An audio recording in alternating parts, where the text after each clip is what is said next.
শিক্ষকদের বদলি নিয়ে নতুন নির্দেশনা। বেসরকারি শিক্ষক, এমপিওভুক্ত শিক্ষক কর্মচারী যারা, তাদের যে বদলি নিয়ে নতুন নির্দেশনা দিয়েছে, দেখেন সেটা কিভাবে বদলি হতে পারবেন এবং কিভাবে তথ্য ইনপুট দেবেন, সব কিছু আজকের ভিডিও থেকে জানতে পারবেন। তো চলুন আমরা দেখে আসি।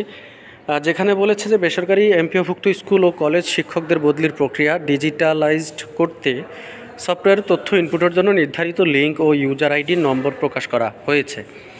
তো শিক্ষক যারা আছেন তারা দেখতে পারবেন যে এখানে যে লিঙ্কটি দিয়েছে, দেখেন এই লিঙ্কের অর্থাৎ এই ঠিকানায় কিন্তু আপনারা প্রবেশ করবেন এবং MPO code, in number, password number, তারপরে এইগুলো ব্যবহার করে নিজেদের তথ্য সফটওয়্যারে ইনপুট করতে পারবেন।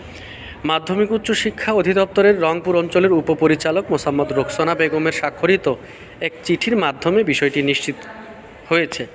তো চিঠিটি 4 আগস্ট বিভাগের সব জেলায় শিক্ষা কর্মকর্তাদের কাছে পাঠানো হয়। এতে আরও বলা হয়, এনটিআরসিএ কর্তৃক সুপারিশপ্রাপ্ত এমপিওভুক্ত শিক্ষকদের বদলির তথ্য সফটওয়্যারের যথাযথভাবে ইনপুট করতে সংশ্লিষ্ট শিক্ষা প্রতিষ্ঠান প্রধানদের নির্দেশ দিতে হবে। এই উদ্দেশ্যে প্রতিটি এমপিওভুক্ত শিক্ষা প্রতিষ্ঠানের প্রধানকে লিঙ্ক, ইউজার আইডি ও পাসওয়ার্ড সরবরাহ করে প্রয়োজনীয় নির্দেশনা প্রদানের জন্য সংশ্লিষ্ট কর্মকর্তাদের কার্যকর পদক্ষেপ গ্রহণের নির্দেশনা দেওয়া হয়েছে। এই উদ্যোগের মাধ্যমে বদলি প্রক্রিয়া আরও স্বচ্ছ ও সময় উপযোগী হবে বলে আশা করা হচ্ছে।